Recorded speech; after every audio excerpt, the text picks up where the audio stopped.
Alors, chers amis, bonjour. J'espère que les Gabonais se portent bien sans transition.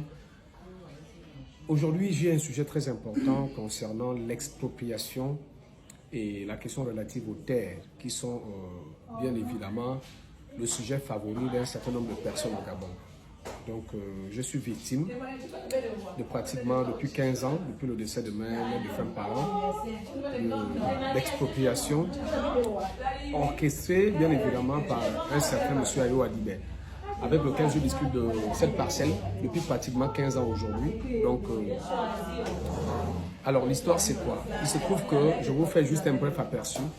Il se trouve que 1972, ma mère, par le canal de son oncle, a acquis une parcelle avec bien sûr une cession d'attribution qui date de 72, d'une parcelle au niveau de la zone de Zangué, qui par la suite, 10 ans plus tard, a fait la connaissance d'un monsieur avec qui ils ont fait 2 enfants, donc mon beau-père. Et ma mère, bien avant ça, avait déjà 2 enfants, 2 grands-enfants, donc ma grand-mère, mes 2 aînés. Et n'ayant pas d'endroit où habiter, ils ont érigé dans ce terrain-là une grande maison avec 3 chambres, salon, cuisine, douche, qui par la suite a vu l'endroit être réaménagé par la volonté des autorités de la place, donc en tête desquelles le ministre de la Planification, le ministre des Travaux publics, lorsqu'il y a eu une grande inondation causée par un certain monsieur Adibé, d'accord? Monsieur Ayo Adibé, que vous connaissez tous, entrepreneur au niveau du 5e arrondissement, qui fut même maire, 4e adjoint au maire, en charge des questions de voirie. Alors, il se trouve que ce monsieur, voilà, quelques années après la séparation de mon père, mon beau-père et ma mère, est allé voir ce monsieur pour dire, bon voilà, il veut vendre, le monsieur est allé le voir pour dire qu'il veut vendre son terrain. Donc en voulant céder sa parcelle, le monsieur Adibé a acheté. Il a commencé, il a consenti à la vente et effectivement la vente a eu lieu, mais sauf que c'était une vente échelonnée, 50 000 demain, 50 000 après-demain, 100 000 après-demain. Et puis ce monsieur en 1997, c'est la date à laquelle il y a eu ces échanges-là en matière de cession. Et en 2003, le monsieur décède, donc mon papa décède, je l'appelle mon papa parce qu'il m'a gardé comme étant son fils. Il est décédé. Donc, ayant devant moi mon aîné, qui était censé s'occuper des affaires, effectivement, monsieur Ayo Adibé n'a pas jugé utile de rentrer en possession de son bien, si tant était qu'il était le sien. Alors, 97, 2003, ça fait pratiquement 6 ans. Quels sont les arrangements qui étaient avec ce monsieur? On ne sait pas. Moi, je reste jusqu'à présent dubitatif de la situation. Alors, au décès de mon aîné, je suis à Port-Gentil en train de travailler. Je reçois un appel qui me fait comprendre que vous avez été notifié au tribunal pour libérer les lieux. Bon, Dieu merci parce que la défunte maman elle était bien vivante, qui elle a saisi son conseil, le canal de maître Jean-Marie Obamondo, qui a notifié et signifié à l'huissier de justice de M. Adibé que, en fait, si vous n'étiez pas au courant, nous vous informons que cette concession ou alors ces biens appartiennent bien évidemment à Dame Alon. Donc, et ce sont ces enfants qui sont sur le terrain. Donc, je vous somme de ne plus continuer à les déranger. Si vous avez conclu une vente avec une tierce personne, je vous rappelle qu'en matière de droit, la vente de la chose d'autrui est nulle. Nous sommes là en 2006, 2007, 2008, presque fin 2008, donc début 2009, ma mère décède. Alors, ce monsieur, par le biais de sa sœur qui était à l'époque président de la cour d'appel, je reçois une notification du tribunal devant le juge de référé qui, lui, effectivement, le juge de référé a statué sur l'urgence. L'urgence, pour lui, le juge de référé ne traite pas les questions de fond, il traite des questions d'urgence. C'est-à-dire, si 2 personnes ont des problèmes, il faut tout de suite trouver une solution pour les séparer. Alors, il nous a séparés et lors de son plaidoyer, il a demandé à ce que les maisons soient cassées. Et je détiens jusqu'à présent l'ordonnance de référé de 2017, si ma mémoire est bonne, où le juge de référé s'est déclaré incompétent de connaître sur la destruction des biens et que toutes les parties se réservaient le droit de saisir le fonds pour statuer sur la propriété. Alors ce que j'ai fait, j'ai saisi le juge de fond. Pendant qu'on était en pleine procédure, je reçois un contingent de policiers avec ma famille, plus de 40 personnes, voilà, plus de 40 personnes. Je reçois ma famille, je reçois un contingent de policiers qui sont arrivés sur le terrain pour dire oui, vous avez perdu le procès, il faut libérer les lieux, etc., etc., etc. Un braquage vraiment à ciel ouvert. Alors, pour ne pas faire ombrage à la force publique, compte tenu de mon éducation sur le plan social, j'ai dit bon, on va libérer, en entendant que je saisisse le juge de fond pour dire, ben, vous avez une procédure qui est pendant devant le tribunal, qui puisse être le tribunal, le juge qui est bien indiqué pour pouvoir situer et statuer sur la propriété. Pourquoi ne pas attendre la fin de la procédure qui est pendant? Je ne connais pas les réseaux qu'il a utilisés. Comme on le sait toujours, l'influence des Bongo est restée intacte. Alors, nous sommes allés. Au sorti de là, pendant que la procédure était en pleine, qui suivait son cours, ce monsieur a pris des locataires, il a mis les locataires sur le terrain, il a mis des engins sur le terrain, il a mis des hommes sur le terrain qui depuis pratiquement 5 ans ou 6 ans exploitent le terrain, il perçoit les loyers. Alors moi en déplacement, quand j'arrive, je m'aperçois que maintenant, le juge a dit qu'il faut attendre qu'on statue sur celui qui a eu. Tu commences à exploiter. Le monsieur n'a même pas attendu, avec les moyens, les réseaux qu'ils avaient. Et comme c'était des gens qui étaient bien entourés au système Bongo, qui avaient des ramifications dans leur parti démocratique gabonais, où c'était un parti indéboulonnable, malheureusement, tous les boulons finissent par sauter un jour.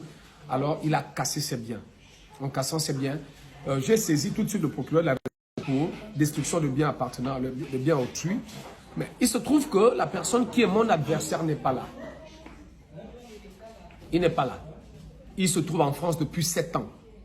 Alors comment peut-on régler un problème alors que lui, il envoie les gens sur le terrain pour exécuter ces fameuses décisions et que moi, je me sens lésé, je n'ai pas la possibilité de jouir de mon bien, tout sous prétexte que le procureur veut l'entendre pour pouvoir statuer sur la question.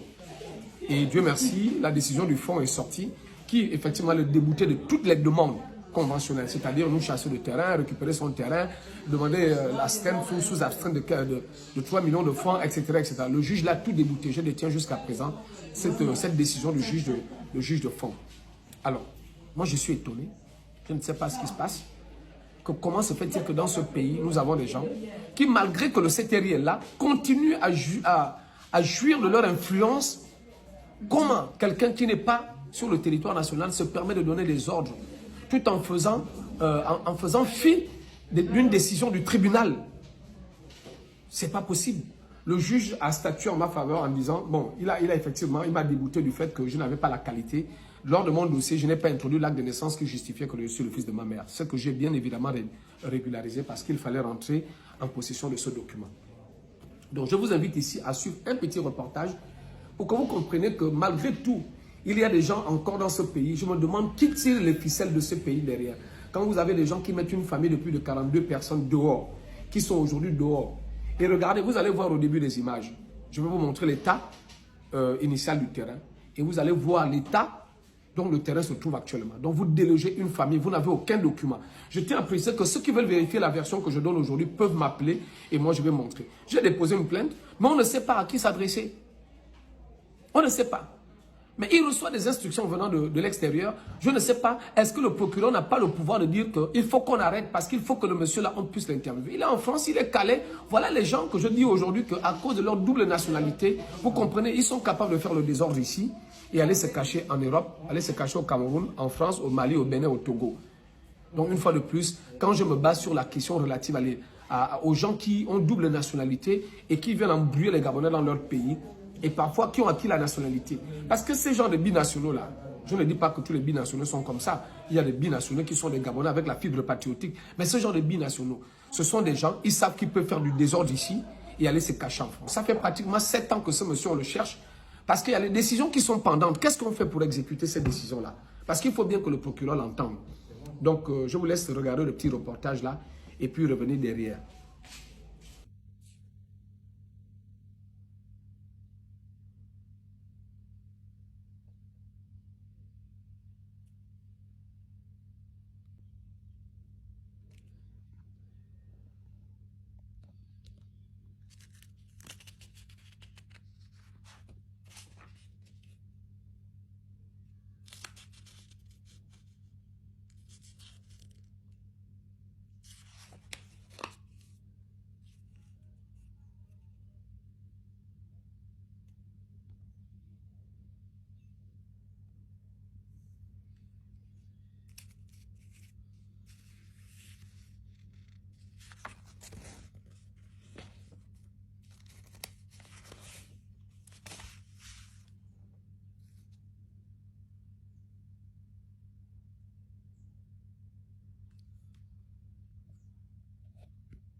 Là, je vous invite à bien regarder ce terrain. Regardez bien cette parcelle. D'accord? Regardez-la bien. Très bien, maman. Il faut bien regarder cette parcelle. Je vous invite à bien la regarder. de fond en comble. D'accord, bonsoir.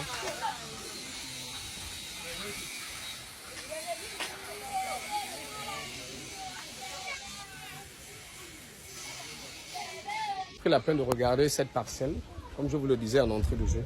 C'est une parcelle qui fait l'objet d'un problème depuis pratiquement 15 ans aujourd'hui.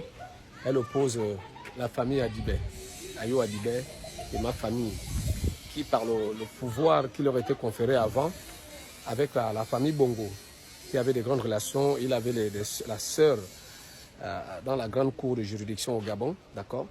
Je me suis retrouvé, ma famille et moi, expropriés de ce terrain. Jusqu'à présent, nous n'avons qu'une ordonnance de référé.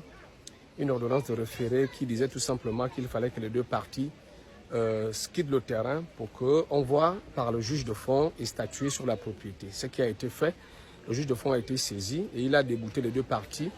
La première partie pour défaut de documents prouvant qu'il est le propriétaire ou bien qu'il a acquis dans des droits. Et moi, c'est parce que je n'avais pas fourni, entre autres, un jugement d'hérédité, ce qui est déjà fait, pour effectivement réclamer la parcelle qui porte bel et bien le nom de ma mère. Donc c'est comme ça se passe comme ça au Gabon quand vous n'avez pas de relations. Aujourd'hui, les maisons que je vais vous montrer sous peu ont été détruites par l'individu et nous avons porté plainte pour destruction de biens appartenant à autrui. Jusqu'à présent, le tribunal n'arrive pas. Le procureur qui a géré le dossier cherche l'élément, l'individu. Monsieur Adibé, ça fait pratiquement 7 ans ou 8 ans qu'il est en France, ce qui fait qu'il empêche le tribunal de pouvoir réagir, parce que s'il n'est pas là, le tribunal ne peut pas réagir. Mais malgré ça, malgré qu'il est recherché, ou alors il y a une plainte qui court après lui, il n'est pas là, mais il continue à envoyer ses employés pour venir exploiter. Et nous avons subi pendant des années des affres, voilà, je dis bien des affres, de certaines familles au Gabon, que vous avez certainement connues, la famille Ayo Adibé. Pas tout le monde, bien sûr, mais de ce monsieur, certainement, qui a passé son temps à exproprier les Gabonais. Ça fait 15 ans que je suis dehors avec ma famille, pratiquement, et le dossier est court. On se pose la question si les juridictions de ce pays vont enfin rendre justice aux Gabonais. Parce que les mêmes personnes qui ont été dans ce pays-là, avec leur pouvoir, leur nom, leur connaissance, ce sont les mêmes personnes apparemment qui continuent à piller. Vous imaginez un endroit comme ça, vous allez déguerpir une famille avec une force de police qui s'est rendu compte à la fin qu'en fait, il n'était question que tout simplement d'une ordonnance de référé. Comme vous savez tous, le juge de référé agit sur l'urgence, étant donné qu'il y avait conflit entre les deux personnes, c'est-à-dire ma mère qui est propriétaire du terrain et de la maison, a vécu avec un monsieur, M. Bitegmin Samuel, lui par la suite a cédé la maison à M. Ayo Adibé à l'insu de maman. Donc quand elle a su que le fait était ainsi, le monsieur était déjà décédé. Et de M. Adibé voulant venir récupérer cette parcelle, a croisé ma mère vivante, qui lui a fait une sommation pour lui dire que pendant que je suis là, je ne veux pas que tu embêtes mes enfants. Mais avec des relations qu'il avait, il a attendu que 2 ans plus tard, que ma mère décède, pour nous envoyer une escorte de police avec une décision de référé que nous avons contestée, bien évidemment. Et il n'a même pas attendu, après la notification devant le juge de fond, qui devait statuer normalement sur la propriété, il n'a pas attendu, il a cassé des maisons. Et nous avons effectivement porté plainte pour destruction de biens. Et nous sommes à la recherche de cet individu, ce monsieur qui est connu de tout le monde. Nous n'allons pas laisser là, nous allons garder le cap. Nous espérons qu'avec le CTRI, ce sera la justice pour tous les Gabonais. Vous voyez, c'est ce que nous vivons actuellement au Gabon. Tous les Gabonais qui n'ont pas eu des dons, qui n'avaient pas la possibilité de parler à Sou Ali. Donc voilà les affres que nous avons connus sous le régime Ali Bongo. Parce que quand vous n'avez pas d'argent, vous n'avez pas de moyens. Dieu merci que je suis un battant et je sais que Dieu va me faire foi. Parce que ce que le juge de fond a statué, c'était la preuve qu'il n'avait aucun document qui pouvait justifier de l'achat qui est intervenu entre une tierce personne. Car la vente de la chaux d'autrui est nulle. Je pense que c'est ce que le juge a déclaré. Et par conséquent, moi, ce qui a été un peu décevant, c'est voir que j'ai pris un avocat qui, lui, n'a pas compris que la question relative on va dire ça comme à la procuration ou au mandat de pouvoir agir en qualité d'une tierce personne avait bien évidemment été important. Et l'autre avocat a su jouer le rôle et ça s'est passé ainsi. Bonjour les amis. Donc on dit quoi? On ne baisse pas les bras, ça prend le temps que ça prend. Voilà, partagez le direct, hein. On ne baisse pas les bras, ça prend le temps que ça prend parce qu'il s'est dit propriétaire de la zone derrière CK2 IAI. Pour ceux qui ne connaissent pas l'histoire, je tiens à rappeler que cette zone, derrière le CK2 IAI, il a commencé à rembler là, jusqu'à il y a eu des grandes inondations. C'est à la suite de ces grandes inondations que le défunt président Bongo a scellé. Et tout le monde, on saisit ce monsieur pour lui dire que, bon, étant donné que tu as commencé à rembler et que la zone là est en train d'embêter les riverains, ben, on va te donner les moyens pour rembler tout en droit afin que chacun de ces riverains puisse disposer de ce qui lui revient de droit. C'était ainsi, c'était vraiment ainsi. Et nous continuons notre combat. Moi, personnellement, je continue mon combat. Je ne veux pas baisser les bras. Ce qui me reconforte dans ma position, c'est que, voilà, si ce monsieur était ici, je pense qu'il serait enfermé. Parce que vous ne pouvez pas détruire le bien qui est en litige. Quel est le pouvoir qui vous confère? Qu'est-ce qui vous confère le droit de détruire un bien en litige? Et que vous savez très bien que vous êtes devant les instances. Vous pouvez avancer un peu? Je vais passer.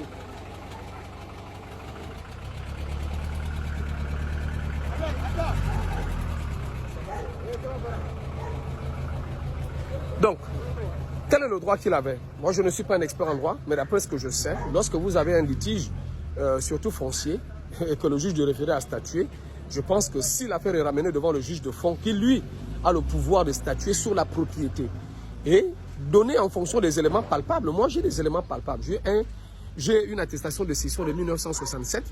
J'ai une correspondance adressée au directeur général du cadastre à l'époque. J'ai un plan de bornage, j'ai un plan de situation, j'ai un plan de délimitation. Et par-dessus tout, cette attestation est validée par des témoins qui l'ont signée en 1967. Et aujourd'hui, les gens ne comprennent pas. Le directeur général à l'époque m'a dit que la zone était à restructurer et qu'il fallait que j'attende. Sinon, ma requête est bien introduite. Alors, comment se fait-il que quelqu'un qui savait qu'il avait le pouvoir, qu'il avait ce terrain, a attendu depuis 1997 pour venir parler de ce problème en 2006? Comment l'expliquer? Tout simplement parce que, selon lui, il fallait attendre les auteurs, les principaux auteurs. Ma mère était déjà un peu vieille, mon aîné était malade. Donc lorsqu'ils sont décédés, ce monsieur a profité de cette situation. Parce que la personne qui lui a vendu, qui lui a cédé la parcelle, est décédée en 2003.